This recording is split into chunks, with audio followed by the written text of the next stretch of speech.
नमस्कार, जय हिंद, जय भारत। भारतीय अवाम ताकत दल अपने भारतीय भाई बहनों अर्थात अपने देश भारत की जनता अर्थात अपनी भारतीय अवाम से भारतीयता आधारित आपसी श्रद्धा, भारतीयता आधारित आपसी स्नेह, भारतीयता आधारित आपसी प्रेम, भारतीयता आधारित आपसी अखलाक मोहब्बत, भारतीयता आधारित आपसी सहयोग, भारतीयता आधारित आपसी सम्मान, भारतीयता आधारित आपसी एकता, भारतीयता आधारित आपसी भाईचारा तथा भारतीयता आधारित आपसी सद्भाव को समझने व उसे आत्मसात करके वैसा ही आचरण एवं व्यवहार करने हेतु और इसके पूरे देश में प्रचार प्रसार करने हेतु और प्रत्येक देशवासी को इसकी अहमियत और महत्व को समझाकर उसे अपनाते हुए वैसा ही आचरण एवं व्यवहार करने हेतु और प्रत्येक देशवासी को अपना ही भारतीय भाई बहन मानकर, समझकर, अपनाकर उनके साथ वैसा ही और उसी अनुसार आचरण एवं व्यवहार करने हेतु सतत, सदैव और हमेशा अदब के साथ, आदर के साथ अर्ज करता है, विनती करता है। अब हम सभी लोग एक ऐसे प्रकरण पर गंभीरतापूर्वक परिचर्चा करेंगे जो कि एक प्रॉब्लम जो है रिकरिंग है, नैगिंग है, लेकिन हमारे आदरणीय प्रधानमंत्री मोदी जी की आंख खुलती नहीं है। तो वो कितने ऐसे दृष्टांत आएंगे, घटनाएं आएंगी, वो भी देश के खिलाफ कि उनकी आंख खुलेगी या जानबूझ करके वो आंखें बंद किए हुए स्वार्थवश और किसी साजिशवश, ये बताना बहुत आवश्यक है। अभी एक बयान उसका शशि थरूर का बयान का स्क्रॉल जो है देखा जा रहा था किसी न्यूज़ चैनल पर। शशि थरूर ये कह रहा था किसी पाकिस्तानी मीडिया से कि आप लोगों ने बहुत अच्छा कंट्रोल किया कोरोना को और ये पूरी दुनिया को मालूम है कि वहाँ के पाकिस्तान के जो कट्टरवादी तत्व हैं, जो मुल्ला मौलवी हैं, वो कह रहे थे कि कोरोना में कुछ करने की ज़रूरत नहीं है, कोरोना जो अल्लाह की देन है, अल्लाह ने ही दिया है और अल्लाह ने ही ठीक करेगा। और उसी से प्रेरणा लेकर के कुछ असामाजिक तत्व और वो भी इसी GNPC गांधी नेहरू परिवार चांडाल चौकड़ी काकस जिसका ये चमचा है शशि थरूर, तो उसी के संरक्षण में पल रहे हमारे इस्लाम आस्था वाले भारतीय भाई बहनों के समाज के जो असामाजिक कट्टरवादी तत्व हैं, जो कि इसी GNPC गांधी नेहरू परिवार चांडाल चौकड़ी कागज के संरक्षण में पलते हैं,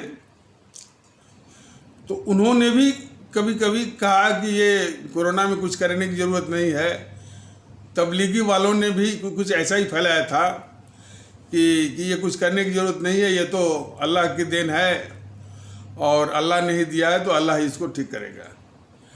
तो ये पूरी मानसिकता जो है GNPC की है, गांधी नेहरू परिवार चांडाल चौकड़ी काकस, जिसको कि आप आदरणीय भारतीय भाई बहन अभी भी गलती से, भ्रम से या भूल से कांग्रेस कह रहे हैं। कांग्रेस वो है नहीं, वो एक पारिवारिक कुनबा है, फैमिली कोटेरी है, जो संगठन पर एक सांप की तरह गंडुल मार करके बैठी हुई है और उसको जकड़ी हुई है। उसको अपने हिसाब से, अपने निजी स्वार्थ, अपने वेस्टेड इंटरेस्ट के अनुसार जो है उसको चलाती है, घुमाती है और इस्तेमाल करती है।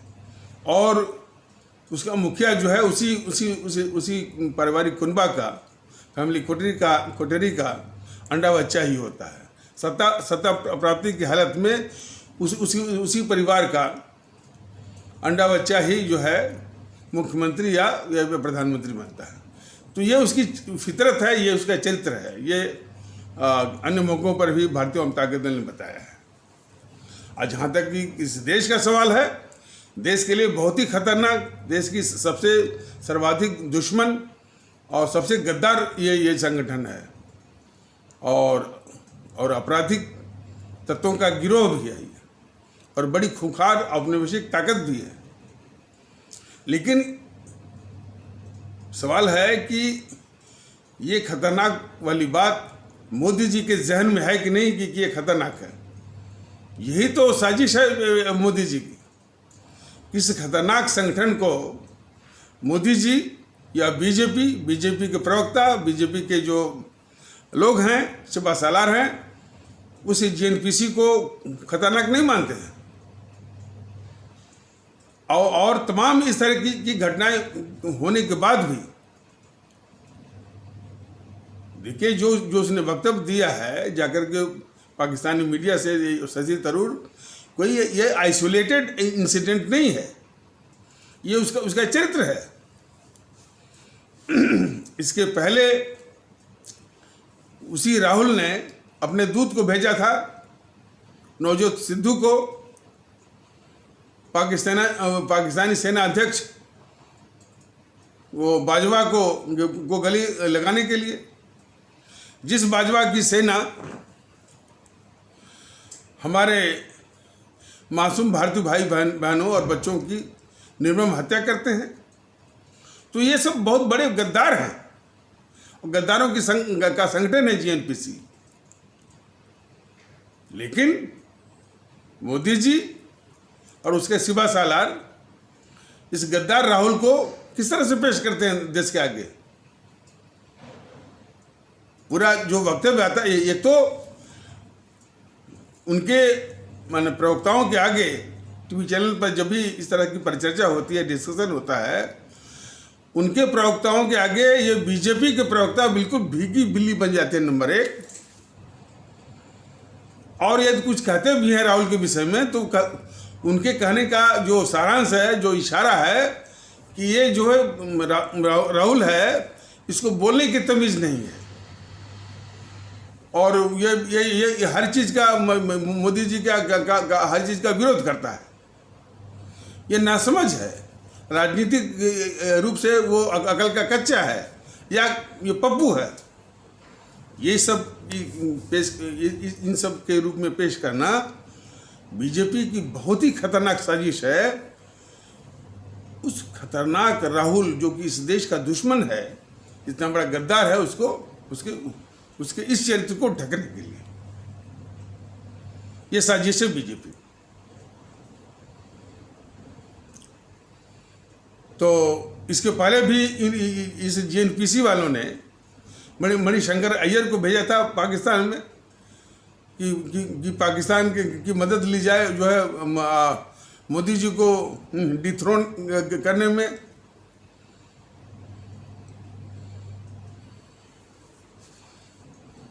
अनसीट करने में। कम से कम इस गद्दार जेएनपीसी से लाख दर्जे बढ़िया माने कि जो जज्बा है मुल्क के प्रति वो असदुद्दीन ओवैसी में दिखा। असदुद्दीन ओवैसी भी गया था पाकिस्तान और वहाँ के पत्रकारों ने जो बात उठाई कि भाई आप किस तरह से आप अपने को वहाँ के अपने मुसलमानों को रक्षा करते हैं जबकि वहाँ आरएसएस है। तो असदुद्दीन ओवैसी ने तुरंत जवाब दिया कि आप अपने यहाँ देखिए जो अल्पसंख्यक हिंदू हैं क्या व्यवहार करते हैं, वहाँ देखना काम मेरा है, वो देश मेरा है। तो कम से कम असदुद्दीन ओवैसी की इस विषय में दाद देनी चाहिए और ख़ासकर जो ये गद्दार जो है, जो जेएनपीसी के को गद्दार वो मानना चाहिए। लेकिन ये बीजेपी ज़्यादा निशाना साधती है असदुद्दीन के ऊपर और उस जेएनपीसी को अपने गोद में बिठाती है। ये मानसिकता है उसकी, बीजेपी की और मोदी जी की।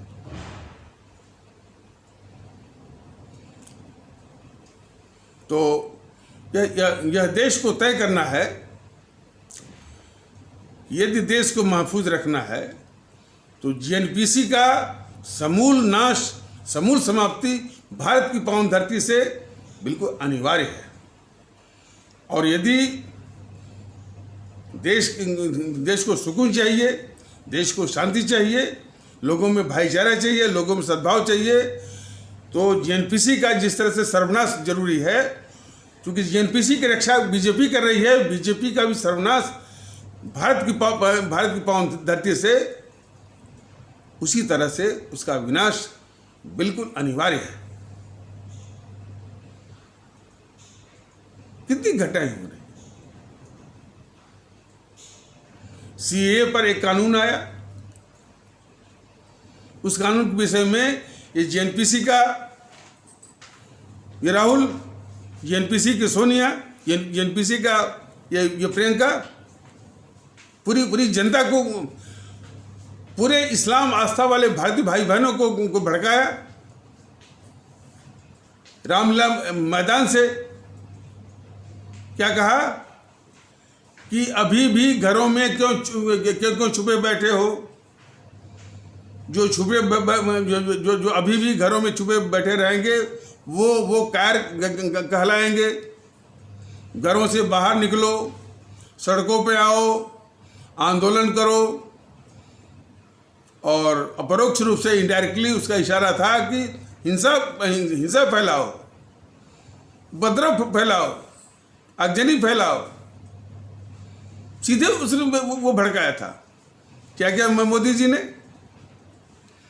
और भारतीय जनता दल बहुत तो बिल्कुल स्पष्ट कहता है कि कोई भी जिसमें थोड़ी भी देशभक्ति होती और प्रधानमंत्री की कुर्सी पर रहता, तो इन तीनों को, सोनिया को, राहुल को, प्रियंका को, इनका पॉलीग्राफ टेस्ट, इनका नार्को टेस्ट और इनका जो है वो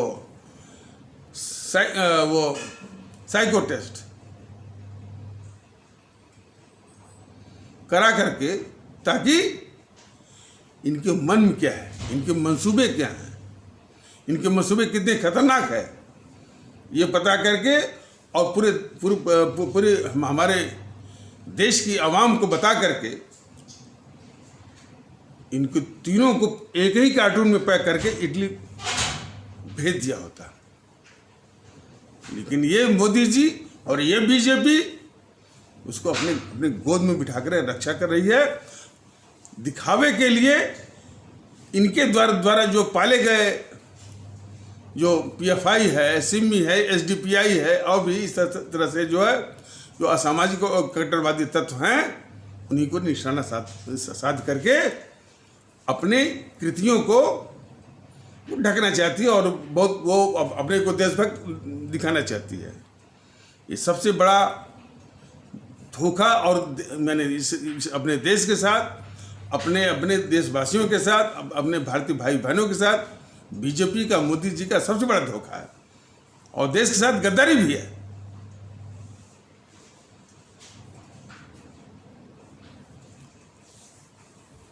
और इसके जितने भी चैनल हैं, रिपब्लिक भारत, फलाने ठिकाने, जो है सिर्फ जो है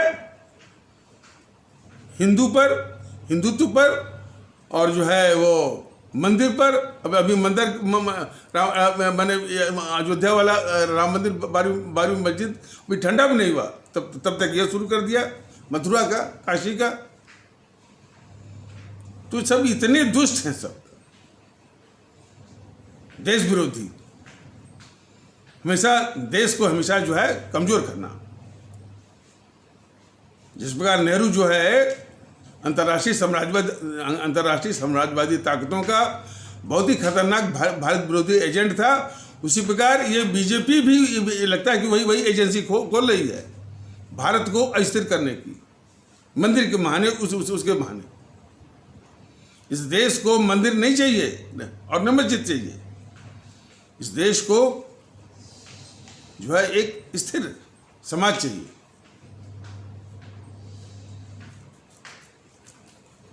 वो स्थिरता तभी आएगी जबकि ये जीएनपीसी भी और गांधी नेहरू परिवार चांडाल चौकड़ी कागज, जिसको आप लोग भ्रम या भूल या गलती से कांग्रेस कहना है, वो, और फिर ये बीजेपी भी और वाम दल और इनसे सटने वाले जितने भी छोटे मोटे जो जितने भी छत्रप हैं, वो माने Sapa, Basapa, TMC, RJD, NCP, Shivsena, DMK, AIADMK, YSRC, TDP, Akali,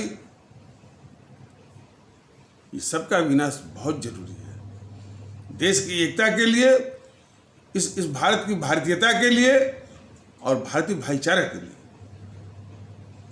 दूसरे शब्दों में, ये काले अंग्रेज हैं और उन सफेद अंग्रेजों से ज्यादा खतरनाक है। तो इनसे निजात चाहिए, इनसे मुक्ति चाहिए, इस देश को भी और हमको, आपको भी, इस देश के आवाम को। ये मन मिठानी है और उसका तरीका कोई हिंसा नहीं है, अपशब्द नहीं है, गाली गलौज नहीं है। ये मत पेटी पर इनको शून्य वोट, अभी शून्य वोट मतलब नोटा दबाइए, यही बराबर भारतीय जनता दल सिखा रहा है। अभी देखिए जातिवाद का तांडव चल रहा है बिहार के चुनाव में। तो कुछ सर्वे आ रहा है, वो बता रहा है कि वो आरजेडी का पलड़ा भारी है। तो जो एमवाई का समीकरण लगाता है इतना घोर जातिवादी, उसको अपनी आवाम से, अपने भारतीय भाई बहनों का समर्थन मिल रहा है। तो वहाँ बहुत कुछ करने की जरूरत है। भारतीय जनता दल ने सोच भी रखा था, उसकी योजनाएं भी थी, लेकिन थोड़ा सा संजोग ने साथ नहीं दिया। हमारा एक बहुत कर्मठ पदाधिकारी, उसको कोरोना हो गया, वो आइसोलेशन में रखा गया है, वो क्वारंटाइन में रखा गया, उसका इलाज चल रहा है और थोड़ा सा गंभीर रूप से उसको वो गंभीर रूप से बीमार चल रहा है। तो थोड़ा सा समय और संजोग का चक्कर है, लेकिन ये भारतीय जनता दल ने सोच रखा था कि कम से कम इस बिहार के चुनाव में भारतीयता का संदेश उस हमारे बिहार में रहने वाले भारतीय भाई बहनों के माध्यम से पहली बार देश को संदेश दिया जाए। कोई बात नहीं है, या इसकी बात देंगे चुनाव के बाद, और भी चुनाव है, 22 का है, 24 का है, और बिल्कुल निकट में जो है ये पश्चिम बंगाल का चुनाव है।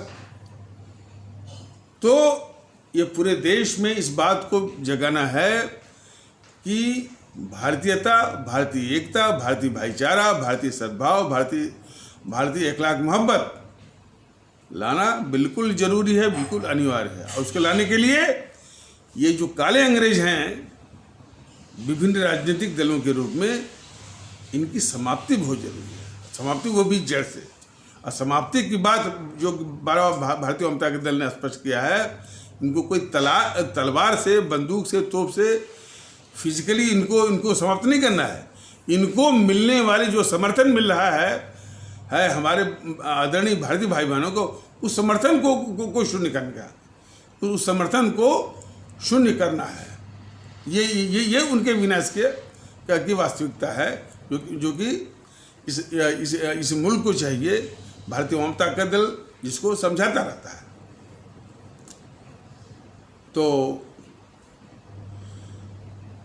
तो फिर आ जाइए कि शशि थरूर के बयान को मोदी जी को जानना चाहिए। देखिए, मोदी जी को जो जानने वाली बात ये भारतीय जनता दल कहता है, मोदी जी जान के बैठे हुए हैं, वो तो साजिश कर रहे हैं ना। मोदी जी को पता है कि नेहरू जो है कितना खतरनाक था। उस नेहरू ने हमारे आदरणीय राष्ट्रभक्त शिरोमणि नेताजी सुभाष चंद्र बोस को रूसी नेताओं से मिलकर के रूस के ही जो है जेलों में निर्मम जो है यातना देकर के मरवाया था इसने, नेहरू ने। और फिर उसने एक झूठी वो कथा रचवाई कि नेताजी की मृत्यु जो है वो हवाई जहाज दुर्घटना में ताइवान या फॉर्मोसा के पास हुई थी, जबकि वो जो विमान जो चला था वो जापान से चला था। इस तरह की उसने एक झूठी कथा बनवाई, और झूठी कथा पर वह जो है एक सुप्रीम कोर्ट के रिटायर्ड जज, वो शाहनवाज, वो इंक्वायरी कमीशन के द्वारा उस पर ठप्पा लगवाया कि लोग कि हमारे देश की जनता उस पर यकीन करे। और इसके बाद उसकी बेटी जो वो भी गद्दारी थी, वो इंदिरा, उसने भी Khosla commission, Khosla commission of inquiry, उसके द्वारा भी उस झूठी कहानी पर वो ठप्पा लगवा। और ये कहानी, झूठी कहानी इसलिए रचवाई उसे गद्दार नेहरू ने, ताकि उस जो ये साजिश करके मरवाया था हमारे आदरणीय राष्ट्रभक्त शिरोमणि नेताजी सुभाष चंद्र बोस को, उसकी ओर किसी का ध्यान न जाए, इसीलिए तो इतना बड़ा गद्दार था वो। और इसके बाद वो आदरणीय सुभाष चंद्र बोस, राष्ट्रभक्त शिरोमणि नेताजी सुभाष चंद्र बोस को मरवाने के बाद ये एक तो इसने ये झूठी कथा रचवाई, और साथ साथ हमारे सुभाष बाबू के परिवार पर इसने जासूसी भी करवाई। इतना गद्दार था ये नेहरू। और फिर तो और एपिसोड में बताया गया है कि ये इन समूह ने मिल करके ये गद्दार नेहरू और गद्दार जो है गांधी ने मिल करके सत्ता हथियाने के माने हवस में देश को ही बांट दिया, और देश बंटने के नतीजन फलस्वरूप 25 से 30 लाख हमारे भारतीय भाई बहनों ने जान गंवाई। और वो जान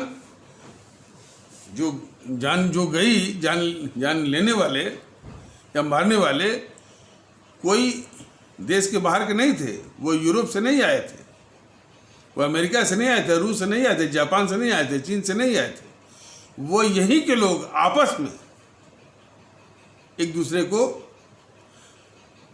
मार काट करके वो जाने ली। और कौन लोग थे वो जो आपस में मार काट करके, जो कुछ ही दिन पहले एक साथ मिलकर के कंधे से कंधा मिला करके अंग्रेजों के खिलाफ आज़ादी की लड़ाई लड़े थे।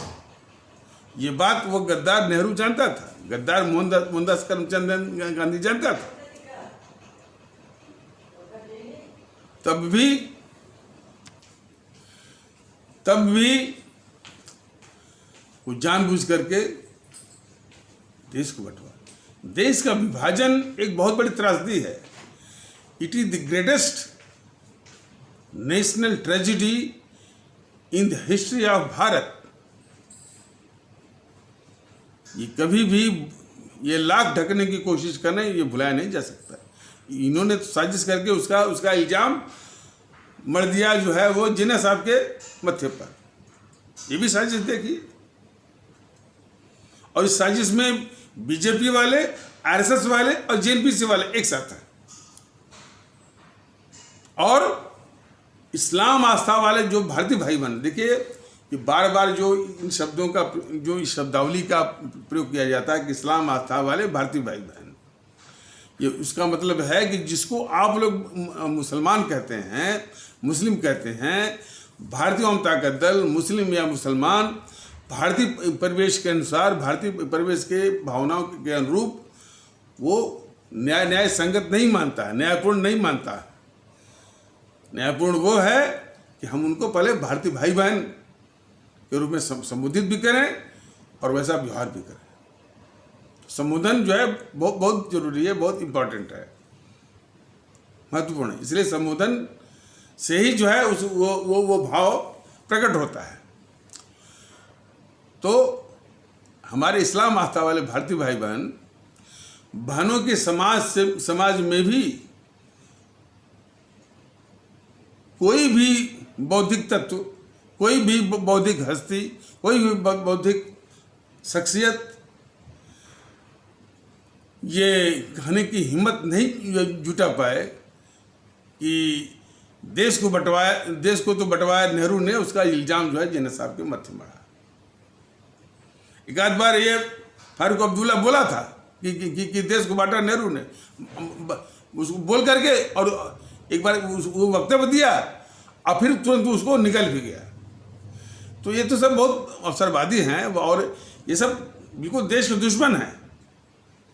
फारूक अब्दुल्ला हुए, उमर अब्दुल्ला हुए, शेख अब्दुल्ला था फारूक अब्दुल्ला का बाप, और ये मुफ्ती जो उसकी महबूबा मुफ्ती है उसका बाप था मुफ्ती मोहम्मद सईद मुफ्ती मोहम्मद करके। ये सब ये पाकिस्तान परस्त थे, सब देश के दुश्मन। लेकिन फारूक अब्दुल्ला, उमर अब्दुल्ला, शेख अब्दुल्ला, महबूबा मुफ्ती और जो है और सैयद मुफ्ती मोहम्मद को, यदि हम पाकिस्तान इतने को ही पाकिस्तान परस्त, अच्छा इनको पाकिस्तान परस्त बता करके ही हम रुक जाएं तो अपने देश के साथ बहुत बड़ी नाइंसाफ़ी, अपने अवाम के साथ बहुत बड़ी नाइंसाफ़ी। अरे ये सब तो जो नेहरू ने कश्मीर के मामले में, कश्मीर में जो देश के खिलाफ गद्दारी की थी, देश के साथ देशद्रोह किया था, उसी खेत की ये सब उपज है, उसी खेत की फसल है सब।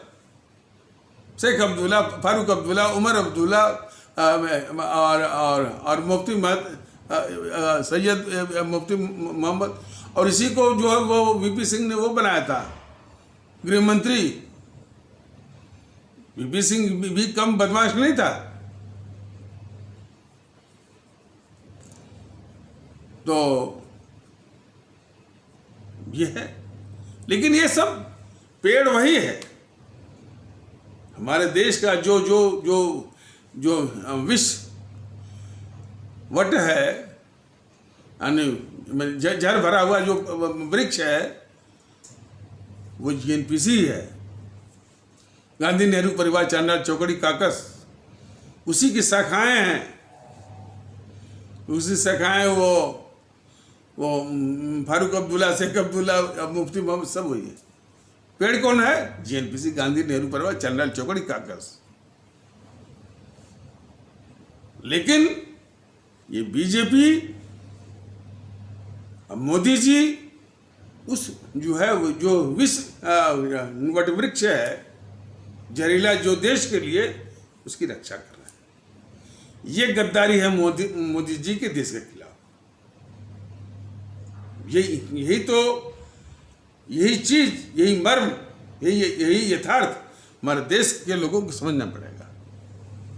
और इसी पाप को ढकने के लिए तमाम हाईवे, एक्सप्रेसवे, ये सब का हुआ जो है वो खड़ा कर रहे हैं। अंग्रेज भी बहुत कुछ किए थे अपने पापों को ढकने के लिए, लेकिन वो अंग्रेज इस देश के दुश्मन ही थे।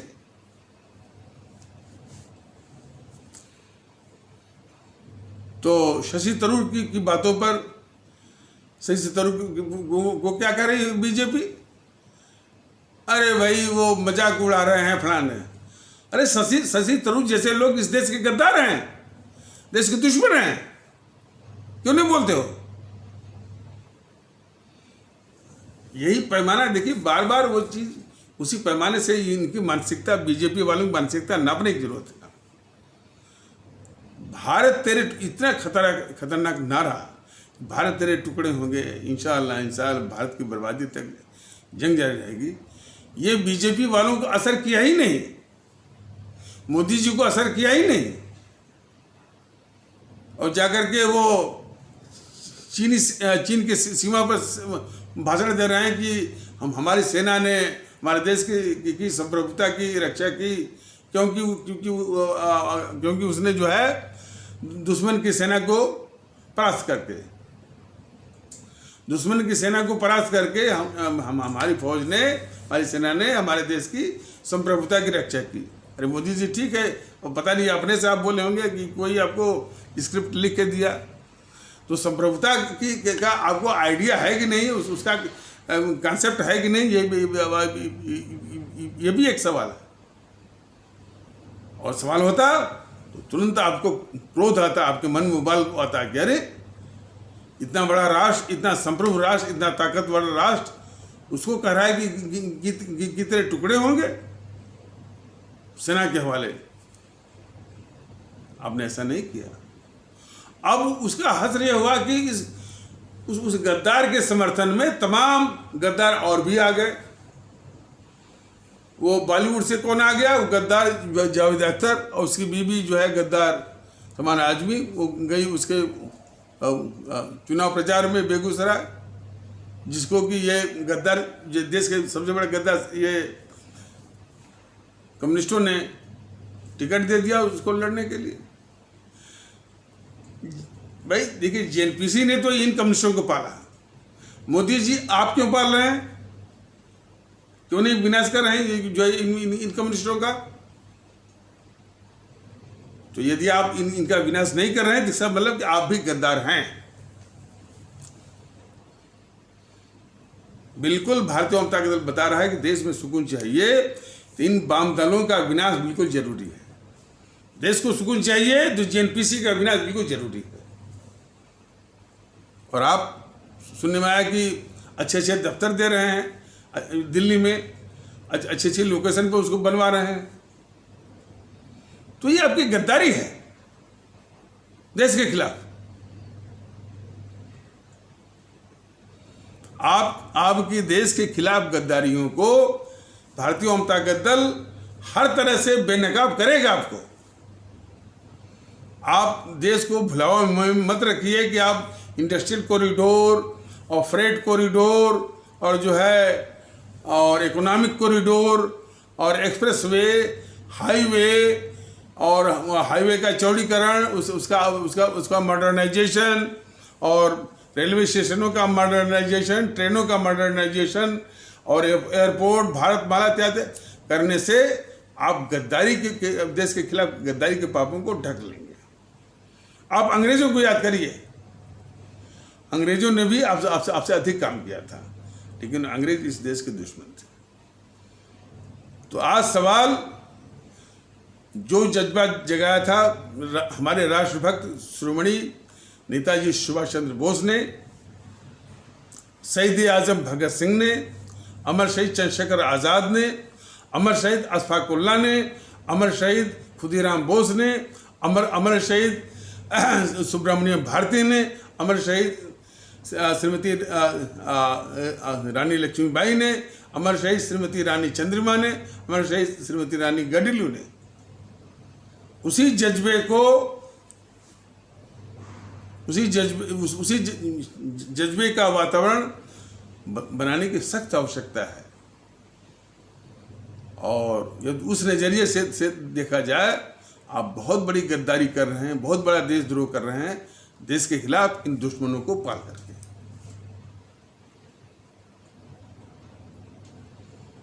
इसका हिसाब हमारा देश आदरणीय भारतीय भाई बहन जागरूक होकर के, और वो जागरूक यही भारतीय जनता दल कर रहा है कि उनके जज्बों का वातावरण बनेगा, अपने आप आपको पहचान जाएगा कि आप देश के लिए जो है वो कितने खतरनाक है।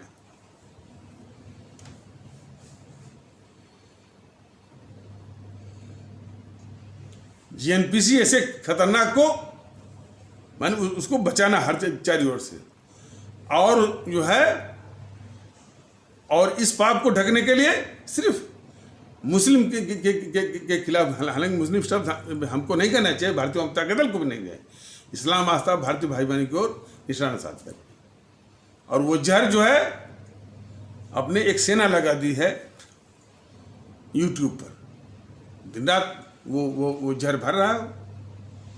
और उसके जहर भरने से दूसरी ओर भी जो है उसकी प्रतिक्रिया में वो भी देश विरोधी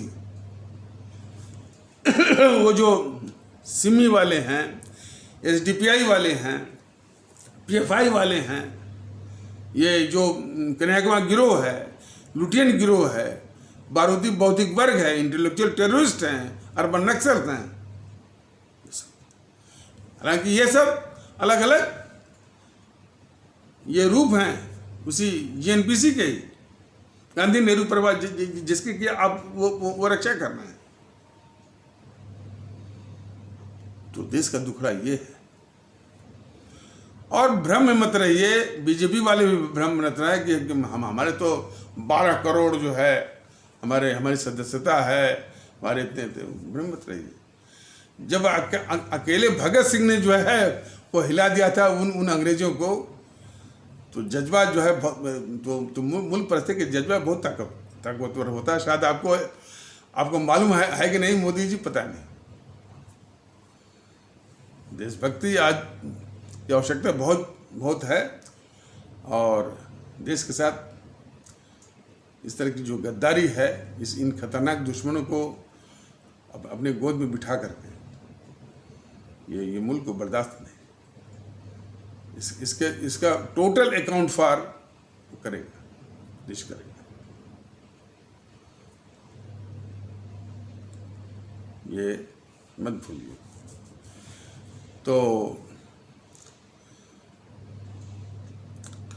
किसी भी साधारण आदमी को ये राहुल क्या बोलता है, हमेशा देश के खिलाफ। हमारी सेना जो है जब सर्जिकल स्ट्राइक करती है तो सबूत मांगता है। ये हमारी सेना जो है क्या करके पाकिस्तान के अंदर घुस करके बालाकोट में स्ट्राइक करती है तो ये फिर सबूत मांगता है ये। और हमारी सेना का जो अध्यक्ष है उसको सड़क का गुंडा ये कहलवाता है। कैसे आप बर्दाश्त करते हैं मोदी जी? बर्दाश्त करने का मतलब ही है कि आप इसको पाल रहे हैं सिर्फ वोट के लिए, कि आपके पक्ष में इसको दिखा कर किसी पे चर्चा करके एक आपके पक्ष में बीजेपी के पक्ष में वोट का मांग है। तो यही तो सिद्ध करता है जो इंडिया फर्स्ट, यानी इसकी आपको हिंदी में नहीं आती। हिंदी के साथ क्या अन्याय किया जेएनपीसी वालों ने, एक बहुत बड़ी साजिश है। वही साजिश हिंदी के प्रति जो है आपका भी है। ये इंडिया फर्स्ट क्या होता है बताइए ना। आपको हिंदी नहीं आती है। भारत की सर्वोच्चता कहिए, इस मुल्क की सर्वोच्चता, कि मुल्क ही सब कुछ है, लेकिन ऐसा आपके व्यवहार में नहीं है। आपके व्यवहार में है इसी तरह से दुश्मनों को पाल करके वोट हासिल करना। देश आपके लिए सर्वोच्च नहीं है। ये सबसे बड़ा धोखा है, दे रहे हैं देश को आप।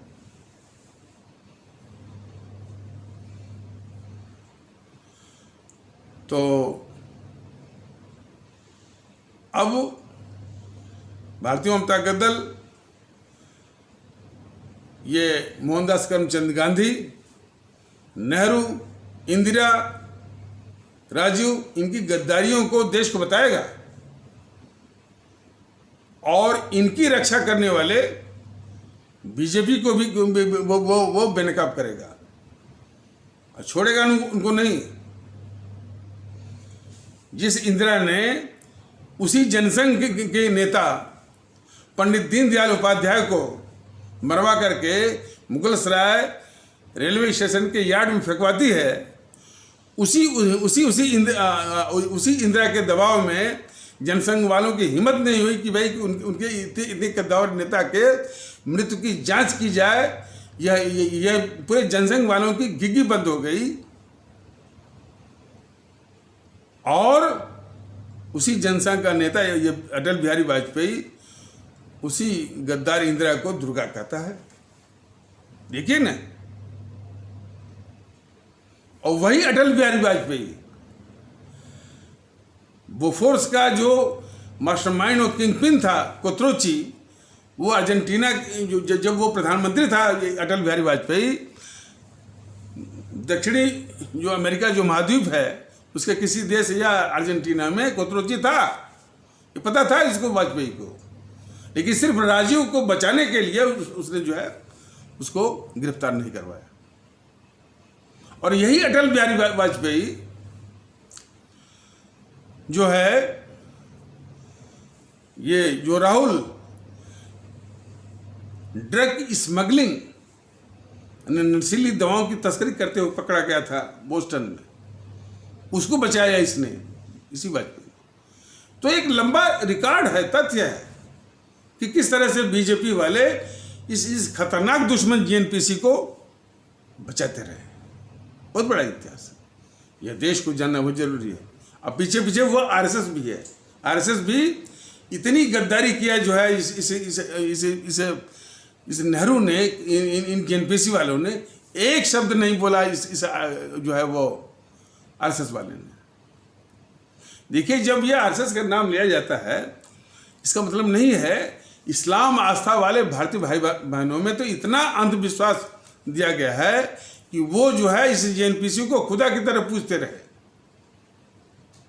उनकी नजरों में जेएनपीसी गद्दार नहीं दिखी।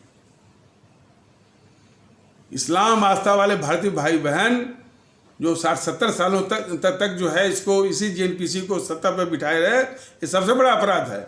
लेकिन उस अपराध के लिए वो वही सिर्फ जिम्मेदार हैं ऐसा नहीं है।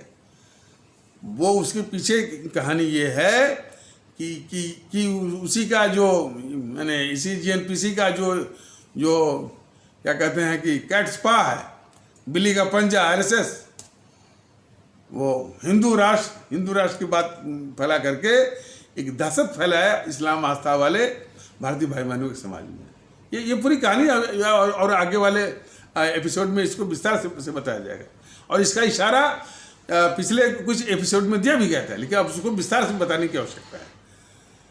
तो फिर इन्हीं आवश्यक शब्दों के साथ इस आवश्यक परिचर्चा को यहीं पर विराम दिया जाता है। तब तक के लिए नमस्कार, जय हिंद, जय भारत।